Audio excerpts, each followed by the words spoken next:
There is something quietly sacred about the final chapter of a life. And for those of us who love someone walking through it, a parent, a spouse, a dear friend, there is no greater gift we can offer than simply knowing how to be present with them. Not fixing, not panicking, just being there with open eyes and an open heart. This video is not meant to frighten you. It is meant to help you see. Because the people who are most at peace during this time, both the ones who are aging and the ones who love them, are almost always the ones who are paying gentle attention. There are 6 signs that researchers, hospice nurses, and physicians who specialize in end-of-life care have identified as meaningful indicators that an elderly person may be in the final chapter of their life. Not days or hours necessarily, but the final season. And each one, when we understand it with compassion rather than fear, becomes an invitation. An invitation to sit closer, to say the things we have been meaning to say, to hold the hand that has held ours through so much. If this kind of content speaks to your heart, I would love for you to subscribe. We share videos here that help families navigate the most tender seasons of life with grace and love. Sign 6. They are sleeping much more than they used to. You may have noticed that your loved one is sleeping far more than they did even a year ago. Where they once rose early and stayed busy through the day, they now nap frequently, sleep long into the morning, and seem to drift in and out of wakefulness even when you are sitting with them. This is the body's wisdom at work. As the body slows down and requires less energy for daily functioning, sleep becomes the primary place where whatever healing and rest is still possible actually happens. It is not depression. It is not giving up. It is the body doing exactly what it needs to do. What love looks like here is simple. Sit with them while they sleep. Let the quiet be enough. You do not need them to be awake to feel your presence, and they may feel it more deeply than you know. Sign 5. They are eating and drinking very little. The loss of appetite and thirst in the final chapter of life is one of the most distressing things for families to witness. We express love through feeding. We associate eating with strength and recovery. When someone we love stops wanting food, it feels like watching them fade. But here is what the body is telling us. When the systems that require fuel begin to wind down, hunger and thirst naturally quiet. Forcing food or fluids at this stage does not extend life, and research consistently shows it can actually increase discomfort rather than reduce it. What love looks like here is honoring their wishes. Offer small sips of water. Offer a few bites of something they have always loved, and when they shake their head gently, let that be enough. Your presence at the table matters far more than what is on it. Sign 4.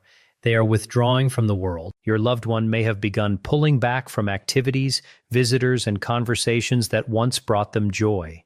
Phone calls go unanswered. Visits feel tiring rather than energizing. Even beloved grandchildren may not get the same response they once did. This withdrawal is not rejection. It is a natural turning inward that many who work in end-of-life care describe as the soul beginning to gather itself.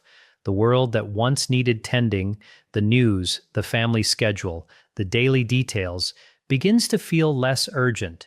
What remains feels more essential. What love looks like here is following their lead. Do not crowd the space with stimulation they are no longer seeking. Come quietly. Stay briefly if that is what they need. Let them know through your gentle presence that you are there and that it is perfectly safe to rest. Sign 3. Their hands and feet are becoming cool and discolored. You may notice that your loved one's hands and feet feel cooler to the touch than they used to, and that their skin in these areas has taken on a slightly bluish or mottled appearance. This is a sign that the body's circulation is shifting, drawing blood inward to protect the vital organs as peripheral systems begin to slow. It is not painful. Most people in this stage report feeling deeply comfortable, sometimes more comfortable than they have in years. The body is redistributing its resources with quiet intelligence. What love looks like here is warmth, a soft blanket over the feet, a gentle hand holding theirs.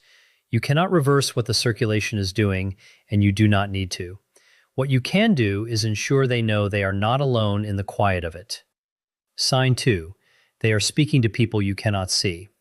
This is perhaps the sign that unnerves families most, and the one that, once understood, becomes one of the most beautiful. Your loved one may begin speaking to people who are not in the room. A parent who passed years ago, a sibling, a childhood friend. They may reach towards something only they can see, or smile at a presence you cannot locate. They may describe vivid, peaceful places with a calm they have not shown in months. Hospice workers across decades of practice describe this as one of the most consistently reported phenomena in the final weeks and days of life. Whether you understand it as neurological, spiritual, or something beyond explanation entirely, what is consistent is that those experiencing it almost universally describe it as comforting rather than frightening. What love looks like here is not correcting them. Do not say there is no one there. Ask them gently who they see. Ask what it is like. You may receive an answer that stays with you for the rest of your life. Sign 1. They are telling you they are ready. Sometimes the clearest sign is the one we find hardest to hear. Your loved one may begin telling you in words or in quiet ways that they are ready, that they are tired, that they have had a good life, that they are not afraid. They may begin giving things away, objects with meaning, words of blessing, quiet goodbyes disguised as ordinary conversation. This is not a cry for help. This is a gift. It takes extraordinary courage to say out loud that you are ready to go. And when someone offers you that truth, the most loving thing you can do is receive it. What love looks like here is saying the things that matter. Thank you. I love you. You were so loved. You do not have to fight anymore. It is safe to go. These words, simple as they are, have brought peace to countless people in their final hours. They may be the most important words you ever say. Let me tell you about a woman I will call Eleanor. Eleanor was 84 and had lived a life she was genuinely proud of.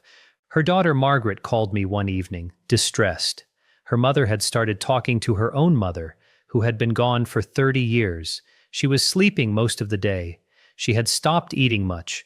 Margaret was terrified something was wrong. I asked her to describe her mother's face when she spoke to people who were not there. Margaret paused. Then she said quietly, "She looks peaceful, happier than she has in years." I told her that was the answer, that what she was witnessing was not something going wrong. It was something going right, that her mother was being gathered gently, and that the most important thing Margaret could do was sit close and let her know she was loved. Eleanor passed 3 weeks later in her own bed with Margaret holding her hand. Margaret told me afterward that those 3 weeks, quiet and slow as they were some of the most meaningful of her life. If someone you love is showing these signs, you are not powerless.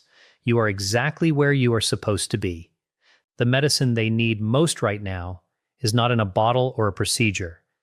It is in your presence, in your voice, in the warmth of your hand on theirs. Be there. Say the things.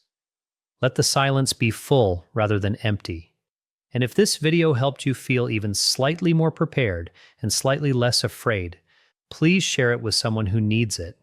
There are families tonight sitting in hospital rooms and quiet living rooms who would find comfort in simply understanding what they are seeing. You are not alone in this. None of us are.